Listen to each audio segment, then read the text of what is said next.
दोस्तों 1971 का भारत पाकिस्तान युद्ध भारत के लिए एक जरूरी जीत मानी जाती है।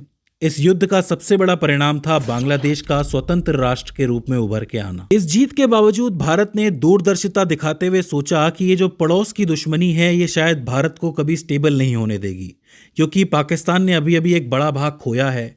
तो शायद पाकिस्तान खुद भविष्य के बारे में न सोचकर इसी वक्त में अटका रहेगा और साथ ही भारत को भी आगे नहीं बढ़ने देगा। परिणाम ये होगा कि कश्मीर एक बफर जोन की तरह बनकर रह जाएगा। अभी बफर जोन वो जोन होता है जो दो क्षेत्रों के बीच का क्षेत्र होता है, जो अक्सर टकराव का केंद्र बनता है। और शायद यही हालत आज कश्मीर के कुछ हिस्सों की भी हो गई है कि वो बफर जोन की तरह इस्तेमाल किया जा रहा है। यही कारण था कि भारत और भारत की तत्कालीन प्रधानमंत्री इंदिरा गांधी ने समझौता स्थापित करने में रुचि दिखाई और शिमला समझौता यानी शिमला एग्रीमेंट 2 जुलाई 1972 को अस्तित्व में आया। अब इस एग्रीमेंट या समझौते को समझने के लिए हमें युद्ध के तत्काल बाद की कुछ स्थितियों को समझना जरूरी है। कुछ एक स्थितियां भारत के लिए थी, कुछ एक पाकिस्तान के लिए थी। भारत की बात की जाए तो भारत की एक निर्णायक जीत हो चुकी थी और 93,000 पाकिस्तानी सैनिकों ने भारत के सामने सरेंडर कर दिया था। दूसरी तरफ बांग्लादेश का एक स्वतंत्र राष्ट्र के रूप में उदय हो गया था। लगभग 1,48,460 वर्ग किलोमीटर में फैला बांग्लादेश एक स्वतंत्र राष्ट्र बन गया था। तीसरी बात यह थी कि पाकिस्तान पर भारत ने राजनयिक दबाव डालना शुरू कर दिया था। अब ये राजनयिक दबाव क्या होता है? इसमें बिना किसी सेना का इस्तेमाल किए एक देश दूसरे देश पर दबाव डालता है या फिर काम करवाता है उससे। जैसे कि भारत ने पाकिस्तान पर दबाव बनाया कि जितने भी युद्ध कैदी पाकिस्तान के पास हैं उनको रिहा कर दो, क्योंकि आपके बहुत से सैनिक हमारे पास हैं। दूसरा ये कि बांग्लादेश को स्वतंत्र राष्ट्र के रूप में मान्यता देने के लिए भी कहा भारत ने। तीसरा ये है कि भविष्य में शांति बनाए रखने के लिए बातचीत का रास्ता अपनाने के लिए कहा।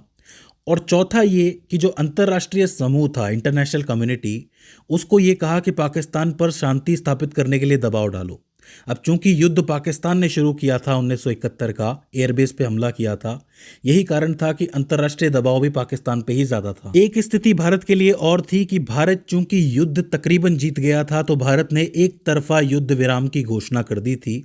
और ये बताता है कि भारत की पकड़ उस समय इस युद्ध पे बहुत ज्यादा मजबूत हो गई थी और इसके बाद वो शांति का संकेत दे रहा था कि अब रुक जाओ, अब आपको इससे ज़्यादा कोई फ़ायदा मिलेगा नहीं।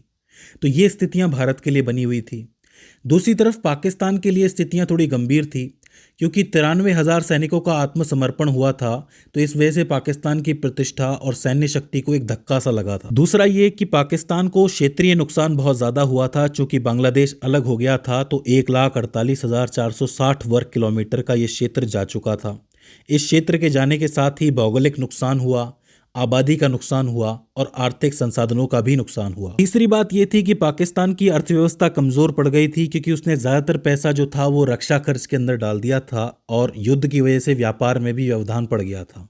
यही कारण था कि कोई आर्थिक सोर्स भी नहीं था पाकिस्तान के पास। और इतना बड़ा युद्ध हारने के कारण पाकिस्तान में एक राजनीतिक अस्थिरता आ गई। याया खान की जो सैन्य सरकार थी, जो लगभग पाकिस्तानी आर्मी के दम पर बनी थी, उसको हटा दिया गया और कहानी में आ गए जुल्फिकार अली भुट्टो। अब ऐसी किसी सिचुएशन में कोई भी देश जो पाकिस्तान की स्थिति में होगा वो बात नहीं करना चाहेगा, पर इतना बड़ा हिस्सा खोकर भी पाकिस्तान बात करने को तैयार हुआ तो उसके पीछे 2 बड़े कारण थे। इसका पहला कारण था पाकिस्तान पे बना हुआ अंतर्राष्ट्रीय दबाव। चूंकि बांग्लादेश के ऊपर पाकिस्तानी आर्मी ने बहुत ज़्यादा जुल्म किए थे, अत्याचार किए थे, तो इस बात को जस्टिफाई करना मुश्किल था पाकिस्तान के लिए। दूसरा ये था कि जनवरी 1972 में सोवियत संघ, ब्रिटेन और पश्चिमी जर्मनी ने बांग्लादेश की स्वतंत्रता को मान्यता दे दी थी। तो अब पाकिस्तान पे भी प्रेशर था कि वो भी मान्यता दे। यहाँ एक इंटरेस्टिंग फैक्ट मैं आपको बताऊं कि बांग्लादेश को मान्यता देने वाला पहला देश एक्चुअली भूटान था, जिसने 6 दिसंबर 1971 को बांग्लादेश को एक देश का दर्जा दिया, मतलब मान्यता दे दी। और उसके कुछ घंटों के बाद भारत ने मान्यता दी। हालांकि भारत ने भी 6 दिसंबर 1971 को ही दी थी, लेकिन पहले भूटान ने दी थी। पाकिस्तान इस समझौते के लिए आया, उसका दूसरा बड़ा कारण था जुल्फिकार अली भुट्टो की नीति। अब देखो, इस बात को ध्यान से समझना। इस युद्ध के बाद भारतीय सेना के कब्जे में पीओके समेत लगभग 15,010 वर्ग किलोमीटर का क्षेत्र आ गया था। यानी भारतीय सेना लगभग 15,000 वर्ग किलोमीटर के क्षेत्र तक तो पहुंच गई थी। अब यहां भुट्टो को एक बात पता थी कि एक तो बांग्लादेश का क्षेत्र हाथ से गया, हजारों के फौजी जो हैं वो भारत के कब्जे में हैं, इसके अलावा जो 15,000 वर्ग किलोमीटर का क्षेत्र है वो भी जा रहा है।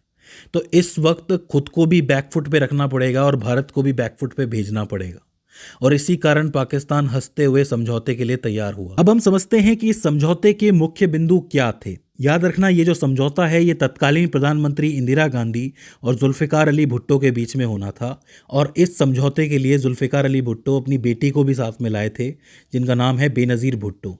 आगे जाके पाकिस्तान की प्राइम मिनिस्टर ये बनी थी। इसमें पहला पॉइंट था द्विपक्षीय वार्ता के माध्यम से मुद्दों का समाधान, यानी भुट्टो ने इस बात पर जोर दिया कि पाकिस्तान भविष्य में भारत के साथ सभी मुद्दों पर, विशेष रूप से कश्मीर का विवाद, इसको शांतिपूर्वक ढंग से द्विपक्षीय वार्ता के माध्यम से सुलझाएगा। यानी कि युद्ध नहीं होगा, बातचीत करके मामले को सुलझाया जाएगा और किसी तीसरे पक्ष को नहीं आने दिया जाएगा बीच में, मतलब कोई तीसरा पक्ष इसके अंदर हस्तक्षेप नहीं करेगा। अब इस पर इंदिरा गांधी ने अपनी सहमति प्रकट की, वो इसलिए क्योंकि इंदिरा गांधी का दृष्टिकोण ये था कि ये जो मामला है ये अंतर्राष्ट्रीय नहीं जाएगा, मतलब कोई तीसरा बंदा नहीं आएगा, इसका मतलब मामला अंतर्राष्ट्रीय नहीं होगा, आंतरिक बन के रहेगा। जैसा कि आपको पता है कि नेहरू सरकार के अंदर ये मामला यूएन चला गया था, तो इंदिरा गांधी की कोशिश ये थी कि इस मामले को दोबारा आंतरिक बनाया जाए। ये अंतर्राष्ट्रीय मामला जब से हुआ है तब से प्रॉब्लम्स ज़्यादा ही बढ़ गई हैं, तो इसको आंतरिक बनाने की कोशिश चल रही थी। तो द्विपक्षीय वार्ता का मतलब ये हुआ कि हम दोनों ही होंगे, दो ही लोग बात करेंगे, कोई तीसरा नहीं आएगा। एक बात ये थी कि दोनों ही देश एक दूसरे के खिलाफ बल का उपयोग नहीं करेंगे, और इसका वादा दोनों ही देशों ने किया था। इंदिरा गांधी इस बात पर इसीलिए सहमत थी क्योंकि वो स्थायी क्षेत्रीय शांति चाहती थी, जिससे कि भारत आगे जाके ग्रोथ कर सके। तो ग्रोथ करने के लिए शांति होना बहुत जरूरी है। तीसरी बात यह थी कि भुट्टो ने विभिन्न क्षेत्रों जैसे व्यापार, संचार, संस्कृति और लोगों से लोगों के बीच संपर्क को धीरे धीरे बहाल करने की दिशा में काम करने की इच्छा व्यक्त की। मतलब कहा कि व्यापार शुरू किया जाए, संचार शुरू किया जाए, युद्ध के चक्कर में सब कुछ बंद हो गया है, तो इस सबको वापस चालू करने का अनुरोध किया। तो ये बात भी सही थी कि चलो ये सारी चीज़ें होंगी तो संबंध वापस ठीक हो जाएंगे। आखिर में आता है एक सबसे इंपॉर्टेंट पॉइंट, जहां पे युद्ध बंदियों की रिहाई की बात हुई। भुट्टो ने इंदिरा गांधी से 93,000 सैनिकों की रिहाई का अनुरोध किया, और इंदिरा गांधी ने मानवीय आधार पर इस पर सहमति भी व्यक्त कर दी। लेकिन इस शर्त के साथ एक इंपॉर्टेंट शर्त जुड़ी हुई थी, जो थी क्षेत्र वापसी की शर्त। अब इस बात को ध्यान से समझ लेना। भारत ने पाकिस्तान के कब्जे वाले कुछ क्षेत्रों जो एलओसी के बहुत ज़्यादा करीब थे, रणनीतिक रूप से महत्वपूर्ण थे, जो लगभग 883 वर्ग किलोमीटर में फैले थे, उनको वापस ले लिया पाकिस्तान से। और इसके बदले भारतीय सेना जिस 15,000 वर्ग किलोमीटर के क्षेत्रफल में आगे बढ़ी थी, वो क्षेत्र पाकिस्तान को वापस कर दिया। इसका अर्थ ये हुआ कि जो भारतीय सेना है वो दोबारा एलओसी की स्थिति में आ गई, और जो एरिया भारतीय सेना ने हासिल किया था वो दोबारा पाकिस्तान के अंदर चला गया। और इसी पॉइंट पर भुट्टो की नीति तो सफल हो गई और इंदिरा गांधी को बड़ी आलोचना झेलनी पड़ी। इस पॉइंट पर बहुत से भारतीय एक्सपर्ट्स का मानना था कि कश्मीर मुद्दे पर पूर्ण विराम लगाने का यह बहुत अच्छा मौका था, जो मैडम प्राइम मिनिस्टर ने खो दिया था। इसमें यह पॉइंट याद रखना जरूरी है कि दोनों देश एलओसी पर वापस आ गए और एक दूसरे से ये एग्रीमेंट किया था कि एक तरफा तौर पर कोई भी देश इस एलओसी को बदलने की कोशिश नहीं करेगा। यानी ये जो एलओसी है ये यहीं रहेगी, अगर कोई भी इसको बदलने की कोशिश करेगा तो वो एग्रीमेंट को तोड़ेगा। अब आप समझ सकते हो कि भुट्टो और पाकिस्तान को इससे बहुत ज़्यादा फ़ायदा हो गया। फ़ायदा क्या था कि पाकिस्तान को एक सम्मानजनक समझौता मिल गया, क्योंकि ये लोग हार गए थे, उसके बावजूद एक अच्छा समझौता इन्होंने कर लिया था। दूसरा ये है कि जो ज़मीन भारतीय सेना के अंडर चली गई थी उसको इन्होंने वापस ले लिया, 15,000 वर्ग किलोमीटर की ज़मीन, बहुत जल्दी, क्योंकि आपको पता है कि ज़मीन के निपटारे इतनी जल्दी होते नहीं हैं, तो फिर भी इन्होंने वापस ले लिया। तीसरी बात ये थी कि कश्मीर के स्थायी समझौते की बजाय युद्ध से उत्पन्न तत्कालिक मुद्दों पर ध्यान केंद्रित किया। जैसे कि इन्होंने कहा कि व्यापार शुरू कर दो, संचार शुरू कर दो। जो मेन मुद्दा है कश्मीर का उसको सॉल्व नहीं किया, क्योंकि उसको तो मुद्दा बना के रखना है। उसको सॉल्व करने की जगह इन्होंने बाकी मुद्दों पर ध्यान केंद्रित किया और कश्मीर का मुद्दा ज्यों का त्यों रह गया। और आखिर में मानवता के चलते हजारों सैनिकों को भी भारत ने छोड़ दिया था, तो इस वजह से भुट्टो को फायदा हो गया कि भाई जमीन भी वापस आ गई, सैनिक भी वापस आ गए। तो आपको समझ में आया कि शिमला समझौता आखिर था क्या, कि भाई एलओसी पे दोनों सेनाएं वापस जाएंगी, पाकिस्तान को ज़मीन वापस मिल जाएगी, पाकिस्तान के सैनिक वापस चले जाएंगे, और इस तरीके से एक पूरा समझौता हो जाएगा जिसमें द्विपक्षीय वार्ता होगी। कोई भी एलओसी की लाइन को बदलने की कोशिश नहीं करेगा और शांतिपूर्वक तरीके से बात होगी। लेकिन इसके बाद पाकिस्तान ने शिमला समझौते को बहुत बार तोड़ा। कैसे? साल 1984 में सियाचिन ग्लेशियर पर इसने दावा किया और वहां के लिए हमला कर दिया। अब ये करके आप एक तरफा एलओसी को बदलने की कोशिश कर रहे हो और इसी वजह से शिमला समझौते का ये खंडन हो जाता है।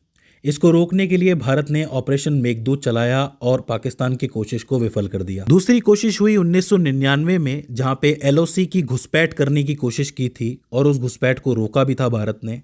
यहां पे भी एलओसी को बदलने की कोशिश की थी पाकिस्तान ने, तो ये भी शिमला समझौते का उल्लंघन ही था। तीसरी बात यह है कि दोनों के बीच में फैसला ये हुआ था कि द्विपक्षीय वार्ता होगी, आपस में बात करेंगे।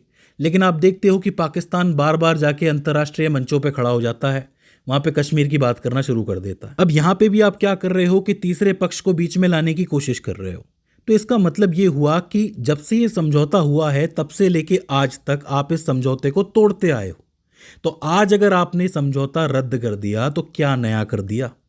कुछ नया नहीं किया है। तो दोस्तों, मुझे उम्मीद है कि आपको शिमला समझौता समझ में आया होगा और इस वीडियो से आपने कुछ ना कुछ नया ज़रूर सीखा होगा। अगर इस वीडियो में आपको कोई दिक्कत आती है, कोई क्वेरी आती है, कोई प्रॉब्लम आती है, तो आप हमें कमेंट सेक्शन में बता सकते हैं। तो दोस्तों, आज की इस वीडियो के अंदर बस इतना ही। See you in the next one.